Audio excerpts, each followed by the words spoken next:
Hermanos, un saludo fraternal de su hermano en Cristo. Vamos a analizar el día de hoy un tema, mejor dicho, ¿no?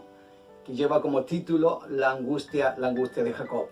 Cuando nosotros analizamos el tema de la angustia de Jacob, en forma especial debemos relacionarlo en el tiempo y en el espacio. En este momento, cuando analizamos este tema de la angustia de Jacob, ¿verdad?, lo podemos analizar allí en el Antiguo Testamento, pero así también en una forma paralela lo debemos relacionar con el gran tiempo de angustia, cuando Cristo deja de interceder en el santuario celestial.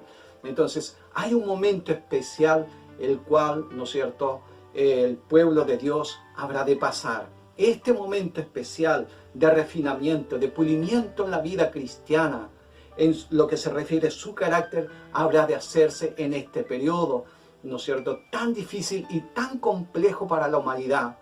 El pueblo de Dios va a ser probado, y esa prueba consiste en ¿qué cosa? En que el carácter pueda ser refinado. Hay un pensamiento que nos dice así: a su vez Dios permite que sus hijos puedan ser probados en la aflicción para que sean purificados, limpiados como el oro, dice, en el crisol. Entonces todo lo que no se pudo ganar en los tiempos de paz, en lo que se refiere nuestro carácter, habrá de ser ¿qué cosa? Pulido, mejorado, ¿no es cierto?, purificado. Dice que va a ser donde allá en el gran tiempo de angustia, cuando estén siendo derramadas las últimas siete plagas. Hermanos, en este tiempo especial hay hermosas promesas que Dios ha otorgado a sus hijos. Promesas las cuales nos llenan de esperanza y de confianza. Por ejemplo, cuando nosotros analizamos el libro de Lucas capítulo 18, hay una promesa que el Señor dice va a oír, dice, cuando su pueblo esté siendo probado, dice. El Señor va a resguardar, dice, a su pueblo en este momento tan complejo, tan difícil que la humanidad habrá de vivir, ¿no es cierto?, un poco antes que Cristo venga o que Él venga a las nubes del cielo. Mira lo que dice el libro de Lucas capítulo 18, versículos 7 y 8. ¿Y acaso Dios, dice, no defenderá la causa de sus escogidos que claman a Él día y noche? Os digo que defenderá su causa presto. Entonces, hermanos, el fin está viniendo muy pronto. Estos acontecimientos que son tremendamente complejos para la humanidad, los hijos de Dios no van a estar en una forma, digamos, inerte o no van a ser afectados por estas cosas. Sí van a ser afectados, pero con la gran diferencia, hermanos, que los hijos de Dios tendrán fe, esperanza, ¿no es cierto?, en Dios. Con aquellos los cuales no tienen ninguna, ¿no es cierto?, ningún asidero, no tienen ninguna confianza, entonces habrá ¿qué cosa? Una gran diferencia. Hermanos, cuando nosotros pensamos en este tiempo tan complejo, que es el gran tiempo de angustia, donde el pueblo de Dios, ¿no es cierto?, habrá de pasar también esta experiencia llamada la angustia de Jacob. Hermanos, no hay ninguna mente que se pueda imaginar el momento tan difícil que habremos de enfrentar como hijos de Dios. Dice así un pensamiento: la imaginación más fecunda no alcanza a darse cuenta de la magnitud de tan dolorosa prueba. En aquel tiempo de tribulación, cada alma deberá sostenerse por sí sola ante Dios. Mira lo que está diciendo aquí, Ezequiel 14:20. Si Noé, Daniel y Job estuvieran en el país, vivo yo, dice Jehová el Señor, que ni a hijo ni a hija podrán ellos librar por su justicia. Tan solo a sus propias almas, dice, librarán. Entonces, hermanos, es un tiempo que la mente, ¿no es cierto?, no puede imaginar. ¿Por qué razón? Porque no hay precedentes, un tiempo tan angustioso como este mismo. Ni siquiera el sitio que hubo ahí en Jerusalén el año 70 puede ser, dice, comparado a este tiempo. Y en este tiempo, hermanos, tan complejo, cada uno tendrá, ¿no es cierto?, que dar cuenta en forma directa y personal a Dios. Cada uno tendrá que vivir conforme a la fe, la confianza que ha tenido en el Señor. Muchos cristianos, dice, aprenderán lo que no aprendieron en tiempos de paz, lo tendrán que aprender, dice, en este tiempo tan complejo, si es que no han sido, ¿no es cierto? No han sido, si es que ellos han sido así también sellados. Porque si no han sido sellados, entonces es un caso totalmente, dice, desesperado. Cuando nosotros analizamos el libro de Jeremías, capítulo 30, versículo del 5 al 7, nos dice algo muy, pero muy interesante. Porque así ha dicho Jehová: hemos oído voz de temblor, de espanto y no de paz. Hanse tornado pálido todos los rostros. Oh, cuán grande es ese día, tanto que no hay otro semejante a él. Tiempo de angustia para Jacob, más de ella será, ¿qué cosa? Más de ella, dice, será librado. Maravillosa promesa que el Señor tiene a través de su siervo Jeremías en el capítulo 30. Entonces viene un momento tremendamente difícil, ¿no es cierto?, que no solamente está considerado para aquellos los cuales han cerrado su vida, su corazón al Señor, sino que también para el pueblo de Dios. Pero este pensamiento del profeta Jeremías, más de ella, dice, será, ¿qué cosa? Más de ella será librado. Apreciados hermanos, para que nosotros podamos comprender, como decíamos en un inicio, podamos comprender mejor la angustia que habrá de pasar el pueblo de Dios, ¿no es cierto?, en este último periodo de la historia del mundo, donde están siendo derramadas las 7 últimas plagas, para que nosotros podamos entender qué es lo que se va, ¿no es cierto?, a sentir, cómo serán analizadas las situaciones de cada cristiano, de cada cristiana, qué es lo que ellos pensarán, qué es lo que ellos sentirán, ¿no es cierto?, qué habremos de sentir, ¿verdad? Entonces, hermanos, dice que nosotros debemos comprender la historia de Jacob. La historia de Jacob nosotros la analizamos en forma especial allí en el libro de Génesis capítulo 32, versículos 24 al 30, y dice así: así quedó Jacob solo, y luchó, dice, con el varón, hasta que rayaba, dice, el alba. Versículo 25, cuando el varón vio que no podía, dice, con él, tocó en el sitio del encaje de su muslo, y se descoyuntó, dice, el muslo de Jacob, mientras con él luchaba. Versículo 26, y dijo: déjame, porque raya, dice, el alba. Y Jacob le respondió: no te dejaré si no me bendices. Y el varón le dijo: ¿cuál es tu nombre? Y él respondió: Jacob. Y el varón le dijo: no se dirá más tu nombre Jacob, sino que será, dice, Israel, porque has luchado con Dios y con los hombres y has vencido. Entonces Jacob le preguntó y le dijo: declárame ahora tu nombre. Y el varón le respondió: ¿por qué me preguntas por mi nombre? ¿Por qué me preguntas? Y lo bendijo, dice, allí. Y llamó, dice, Jacob el nombre de aquel lugar Peniel, porque dijo: vi a Dios cara a cara, y fue librada, dice, ¿qué cosa? Fue librada mi alma. Hermoso pensamiento. Hermanos, la historia de Jacob es una gran lección para cada uno de nosotros.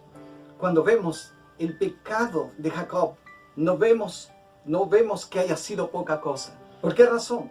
Porque vemos que engañó a su padre, suplantó a su hermano Esaú para poder robarle, ¿qué cosa? La primogenitura. Su hermano se enfadó de tal manera, aunque Esaú también cometió su pecado de haber menospreciado en algún momento la bendición que habría de recibir. Pero sin embargo, cuando él la pierde definitivamente, hermanos, él enfurece, dice el relato bíblico, y ahora busca a su hermano para poderle quitar la vida. Su hermano huye de su hogar, se va a tierras lejanas, y por muchos años él vive, dice, en el destierro. Y ahora, dice, conforme al mandato de Dios, él está volviendo a su tierra. con su ganado, sus mujeres, ¿no es cierto?, con sus siervos, con toda su familia. Pero cuando se acerca a los términos del país, se llenó de terror al tener noticia que Saúl se acercaba al frente con una compañía de guerreros, sin duda, dice, para poderse vengar, dice, de él. Hermanos, la compañía que acompañaba a Jacob, ¿cómo estaba? Sin armas, indefensos, no eran hombres de guerra, ni nada de estas cosas. Entonces todo, ¿no es cierto?, todo lo que llevaba Jacob estaba destinado, ¿qué cosa? A la muerte. Hermanos, su única esperanza se cifra en la misericordia de Dios, en nada más. Su único amparo debía ser, ¿qué cosa? La oración. Así dice la pluma inspirada, ¿verdad? Estamos analizando el conflicto de los siglos, las 675. Su única esperanza cifraba en la misericordia de Dios. Su único amparo debía ser, ¿qué cosa? La oración, hermanos. Pero eso no solamente lo dejó ahí, ¿no es cierto? Solamente oraba, sino que también la palabra del Señor dice que Él hizo, sin embargo, todo lo que estuvo de su parte para dar reparación al daño, ¿verdad? Envió emisarios, envió saludos, envió regalos, todo lo necesario, dice, allí para su hermano Esaú, para que su ira pueda ser aplacada. No quedó allí inerte. Dios, ¿no es cierto? A Dios se encomendó toda la situación, pero así también todo lo que estuvo en sus manos, dice, Él también lo hizo.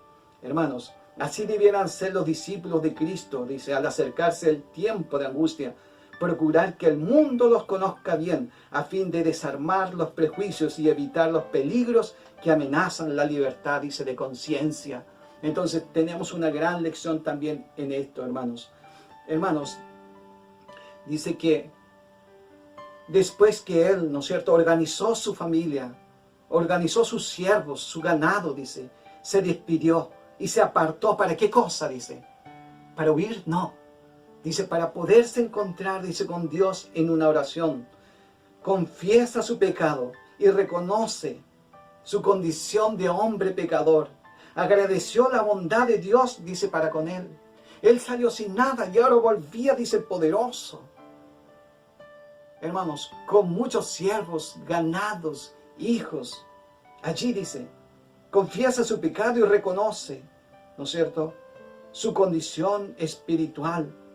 Agradece la bondad de Dios para con él y a la vez que, humillándose profundamente, invoca en su favor el pacto hecho con sus padres y las promesas que le fueran hechas a él mismo en su visión, dice, en Betel, en la tierra extraña, que él sería prosperado y que en algún momento él, dice, habría de volver.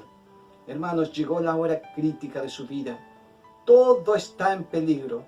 Las tinieblas, ¿no es cierto?, en las tinieblas y en la soledad. Sigue orando allí Jacob, humillándose delante de Dios. Y de pronto, cuando estaba, dice, en esta situación espiritual, comulgando con Dios, dice, que hubo una mano, dice, que tocó su hombro. Pensó que era el enemigo. Hermanos, cuando comenzó a rayar el alba, dice que todavía, dice, él luchaba, dice, con su enemigo. Dice así, cuando el día comienza a rayar, el desconocido hace uso de su poder sobrenatural. Al sentir su toque, el hombre fuerte parece quedar paralizado y cae impotente, tembloroso y suplicante sobre el cuello de su misterioso, dice, enemigo. Jacob sabe entonces que es el ángel de la alianza con quien, dice, ha luchado. Aunque incapacitado y presa de los más agudos dolores, no deja, dice, su propósito.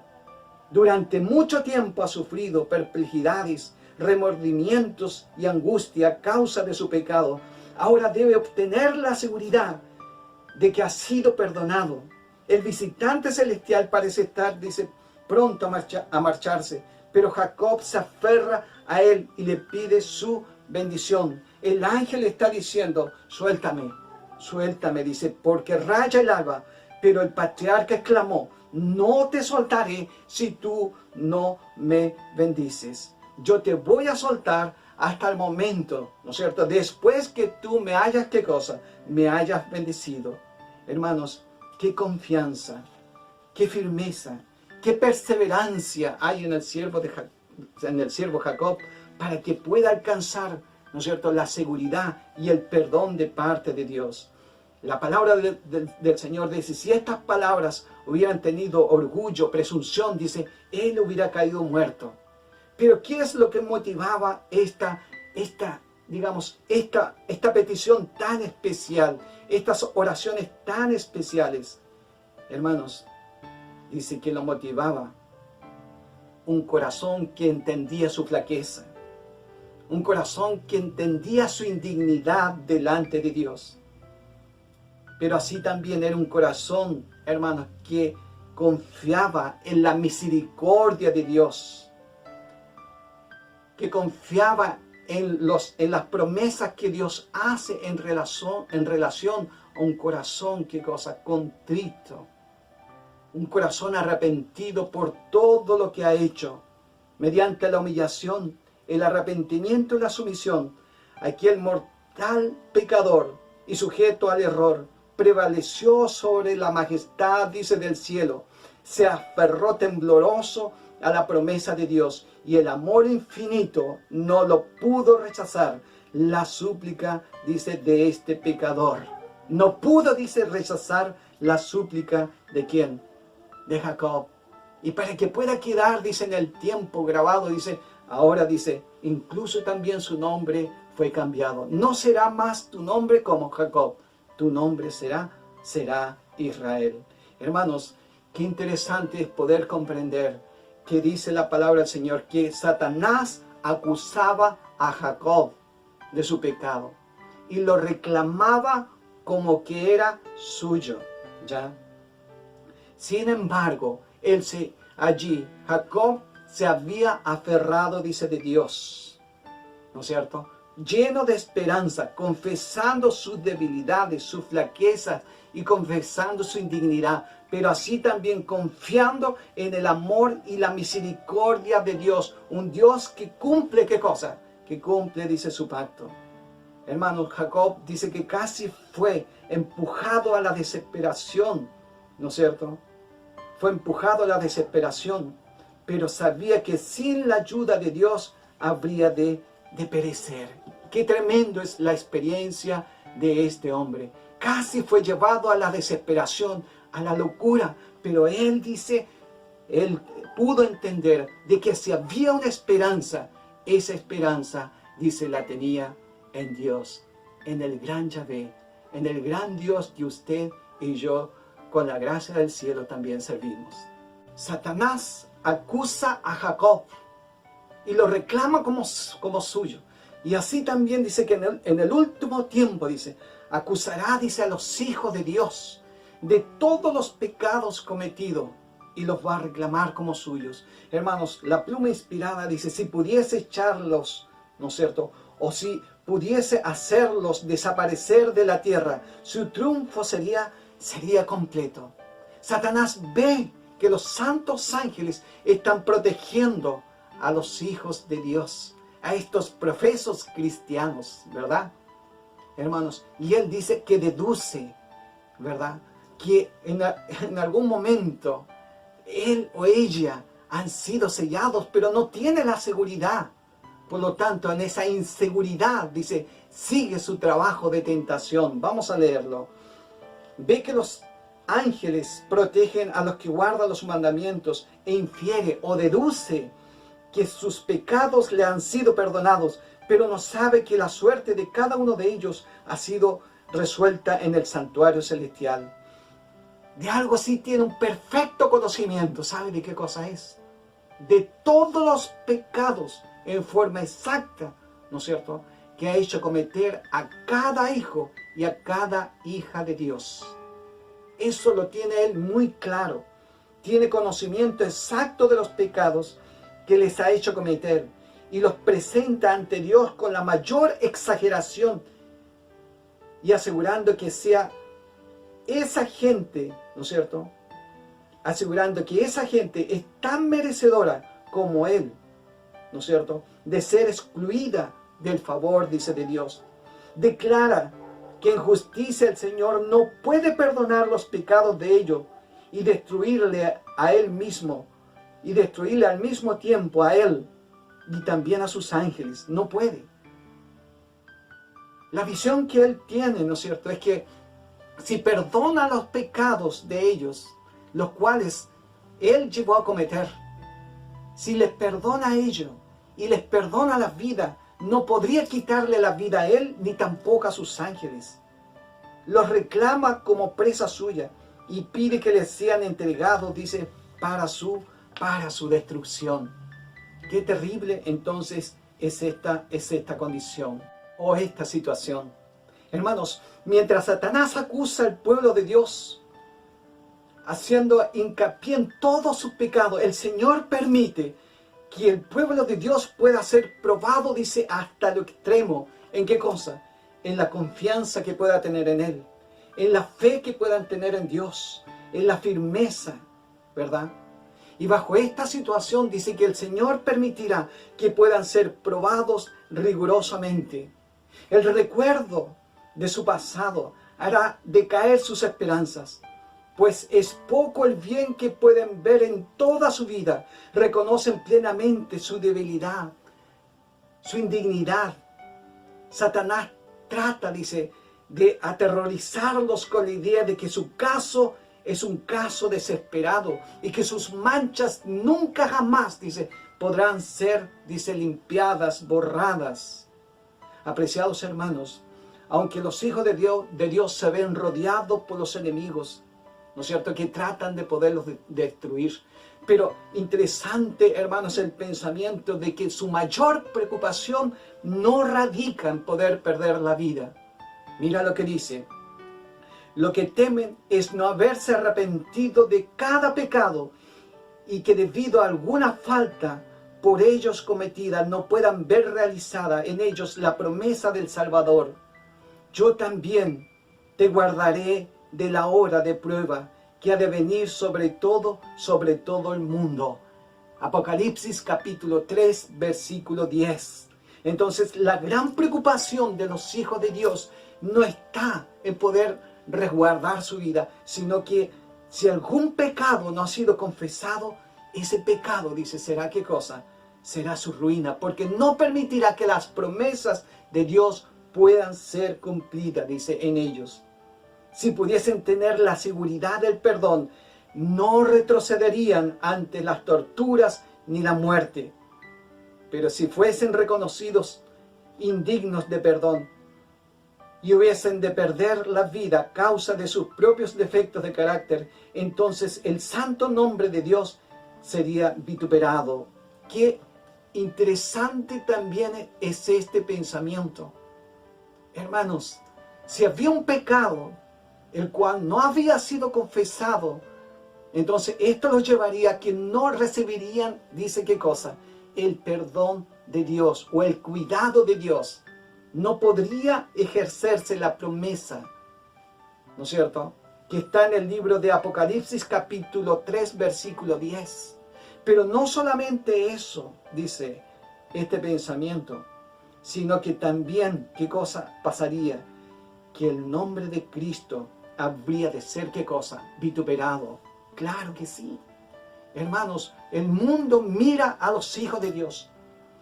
Y los hijos de Dios pueden honrar o deshonrar a Dios conforme hayan sido su vida, su comportamiento, conforme a sus frutos. Entonces, ese gran temor de que el nombre de Dios pueda ser, ¿no es cierto?, vituperado, también dice que es una gran angustia para los hijos de Dios. Hermanos, pero mientras piden a Dios que detenga el progreso de la rebelión, también se hacen un reproche a sí mismos, ¿no es cierto?, con gran sentimiento, el no tener mayor poder para resistir y contrarrestar la potencia de la invasión del mal. Entonces, aunque fueron hombres de oración, hermanas de oración, pudieran haber hecho mucho más, ¿verdad?, en la proclamación del Evangelio, que viene siendo cierto, si hay una cantidad de seres humanos, ¿verdad?, que están luchando contra el pueblo de Dios. Tal vez si hubiese sido ¿verdad? Más honesto, más correcto, más esforzado, más de fe, más de certeza, más de empeño. Hermanos, muchos tal vez de ellos no estarían en aquel lugar. Tal vez la aflicción misma, la cual se está viviendo, no sería de la envergadura que se está viviendo, si hubieran sido también hombres y mujeres de mayor oración. Hermanos, el libro de Isaías, capítulo 27, versículo 5. ¿Forzará alguien, dice mi fortaleza? Haga conmigo paz. Sí, haga paz, dice conmigo. Hermanos, si estamos en paz, estamos a cuenta con el Señor. Dice que el Señor, dice, será nuestra fortaleza. Su fe no decae si sus oraciones no reciben inmediata contestación. Aunque sufren la ansiedad, el terror y la angustia más desesperante, no dejan de orar. Qué interesante. Aunque no haya contestación, dice, en este momento tan especial, en este momento tan, ¿no es cierto?, tan crítico, no hay contestación de las oraciones. Dice que estos hijos de Dios, y con la gracia del Señor, puede estar en la misma condición como también yo la puedo estar. Dice, no dejaremos, dice, de orar. Echan mano del poder de Dios como Jacob, ¿no es cierto? Y se aferran al ángel. Y de sus almas se exhala, dice, ¿no es cierto? Se exhala, dice el grito. ¿Cuál es el grito? Como el de Jacob. No te soltaré, dice, hasta que no me hayas, dice, bendecido. Esta, dice, será la oración de cada uno de nosotros en este gran, dice, tiempo de angustia. Hermanos, hay un pensamiento muy interesante. Si Jacob no se hubiese arrepentido previamente del pecado que cometió al adueñarse fraudulentamente, dice, del derecho de primogenitura, Dios no habría escuchado, dice, su oración, ni le hubiese salvado la vida misericordiosamente. Entonces, si Jacob no se hubiera, ¿qué cosa? Si Jacob no se hubiera arrepentido previamente, esta oración, hermanos, la oración que él hizo allí en su tiempo, hermanos, no hubiera surgido ningún efecto. Dios no hubiera contestado, dice, su oración. Así también, hermanos, en el último tiempo, si tenemos pecados que no han sido confesados, entonces por más que oremos, por más que queramos que el Señor pueda contestar, dice, nuestras oraciones, nunca jamás, dice, serán contestadas. Porque hay pecados que no han sido, ¿qué cosa? No han sido confesados. Así en el tiempo de angustia, si el pueblo de Dios conservase pecados aún inconfesos, cuando lo atormente el temor y la angustia, dice, sería, dice, ¿qué cosa? Aniquilado. La desesperación acabaría con su fe y no podría tener confianza para rogar a Dios para que lo pudiese librar. No va a tener confianza. Su confianza va a decaer. ¿Por qué razón? Porque hay pecados que nunca fueron, ¿qué cosa? Nunca fueron considerados, nunca él se arrepintió, nunca fueron confesados. Pero por muy profundo que sea el sentimiento que tiene de su indignidad, el verdadero cristiano no tiene culpas escondidas que revelar. Sus pecados han sido examinados y borrados en el cielo. ¿Dónde? Allí en el santuario celestial. ¿En qué momento? En el momento del juicio investigador. Entonces dice, han sido borrados en el juicio y no puede, ¿qué cosa? Y no puede recordarlos. Qué importante es este pensamiento, hermanos, que por más que busque en su corazón, en su mente, ¿de qué pecado no se ha arrepentido? ¿Qué pecado no ha sido confesado? ¿Cuál ha sido este pecado? Dice que no será encontrado. ¿Por qué razón? Porque ha sido confesado, ¿no es cierto? Mucho antes que llegue este preciso momento. Entonces, hoy es el momento de poder confesar nuestras faltas, errores y pecados. y podamos buscar la seguridad del perdón de Dios en cada uno de ellos. No obstante, apreciados hermanos, no todos buscarán el perdón pleno de sus pecados, sino que muchos hombres habrán de excusar sus culpas, dejándolos de esta manera sin confesar y sin haber sido perdonados ni borrados en los registros del cielo. Por lo tanto, serán en este tiempo, dice, serán vencidos ¿por quién? Por Satanás. Hermanos, el hombre tiene una particularidad muy especial. Adán culpó a la esposa. Eva culpó a la serpiente que Dios había colocado en el jardín. Saúl, por su infidelidad, culpaba al pueblo. Aarón de la misma manera. Jonás tenía muchas excusas para no hacer plenamente la voluntad de Dios. Acán ocultó su pecado debajo de su tienda. Allí estaba el lingote, el manto, las monedas de plata, todo oculto, pero no pudo quedar oculto ¿de quién? De Dios. Hermanos, los cristianos profesos que llegarán sin preparación al último y terrible conflicto y confiesan en este momento, ¿no es cierto?, con angustia, sus pecados, no podrán ser perdonados. Los impíos, dice, se reirán de ellos. ¿Dónde está tu Dios? Dios está allí, pero no puede, ¿qué cosa? No puede consolarlos. ¿Por qué razón? Porque sus vidas nunca fueron vidas realmente cristianas. Era una doble vida, era una profesión de fe, pero en el fondo nunca fueron, ¿qué cosa? Nunca fueron verdaderos cristianos. Hermanos, esas confesiones son del mismo carácter que la confesión de Saúl y la de Judas. No hay diferencia. Hermanos, lamentan los resultados del pecado, pero no se duelen por el pecado mismo. Lamentan el castigo, pero no, hermanos, lamentan la ofensa hacia Dios. Y esto los incapacita entonces para poder vivir allí en el cielo. Hermanos, el hombre cae en pecado por una simple razón. Y esto lo hace mención en el libro de Santiago, capítulo 1, del 13 al 16. Cuando alguno es tentado, no diga que es tentado de parte de Dios, porque Dios no puede ser tentado, dice, por el mal, ni Él tienta a nadie. Versículo 14, sino que cada uno es tentado cuando de su propia concupiscencia es atraído y seducido. Entonces la concupiscencia, después que ha sido concebido, da a luz el pecado. Y el pecado, siendo consumado, da a luz, ¿qué cosa? Da a luz la muerte. Amado, dice, hermanos míos, dice Santiago, no erréis.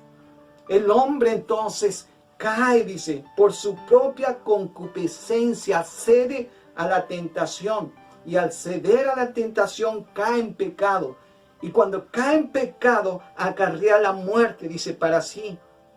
Cristo está diciendo, San Juan 14:30, viene, dice, el príncipe de este mundo, mas no tiene nada, dice, en mí, nada.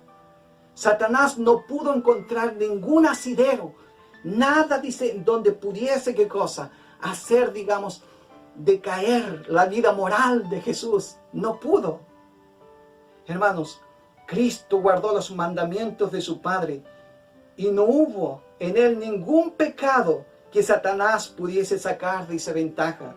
Mira lo que dice aquí la pluma inspirada, dice, esta es la condición en que deben encontrarse los que han de poder subsistir, dice, en el tiempo de angustia. ¿Cómo deben ser con la gracia del cielo?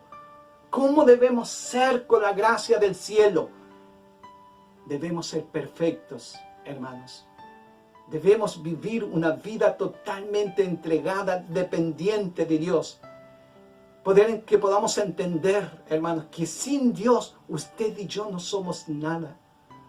Hermanos, el propósito de esta gran angustia es poder sacar nuestra suficiencia propia.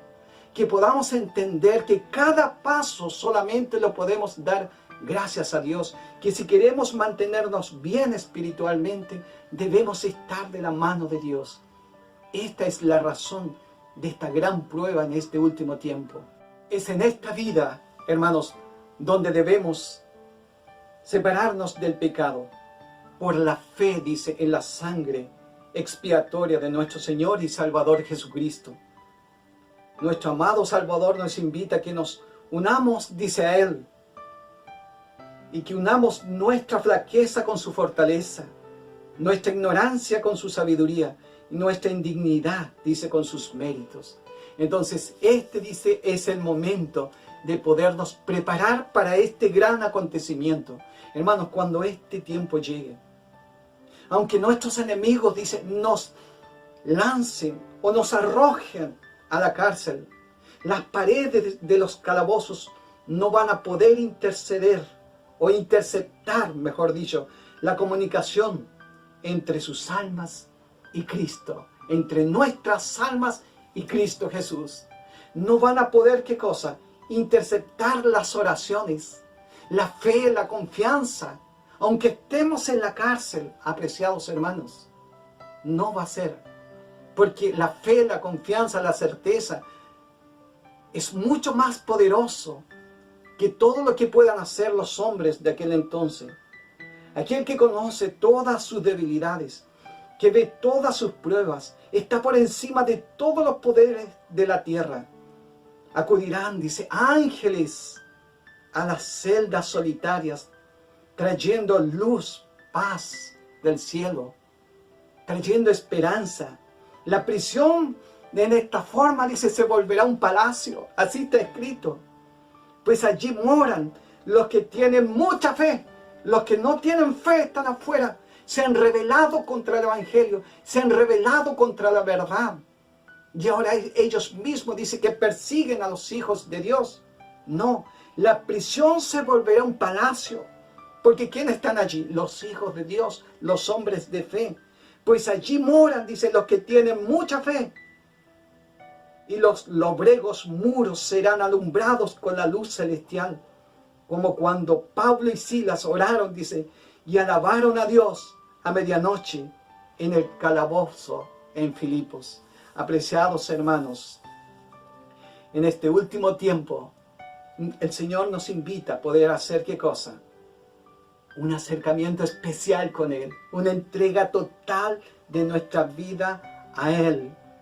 Hermanos, si nosotros aprendiésemos a rogar la bendición de Dios, no con frialdad, no con indolencia, seríamos tremendamente, ¿qué cosa? Bendecidos y preparados para este acontecimiento.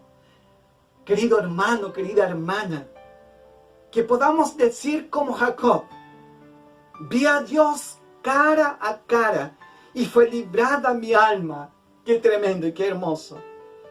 Veamos al Señor, podamos ver su rostro, podamos comulgar cada día y cada momento con el Señor.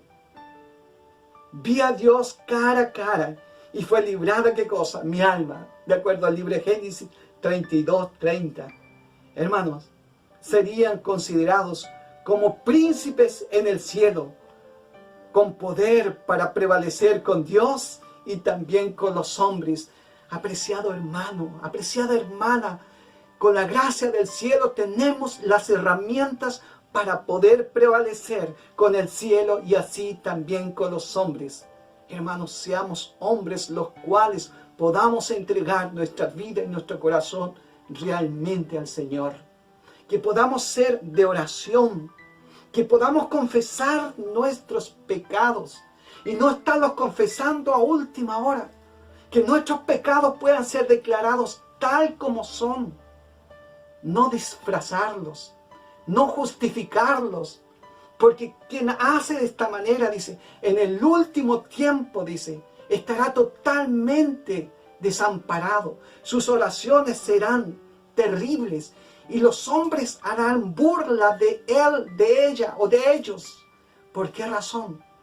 Porque Dios no está escuchando esa oración.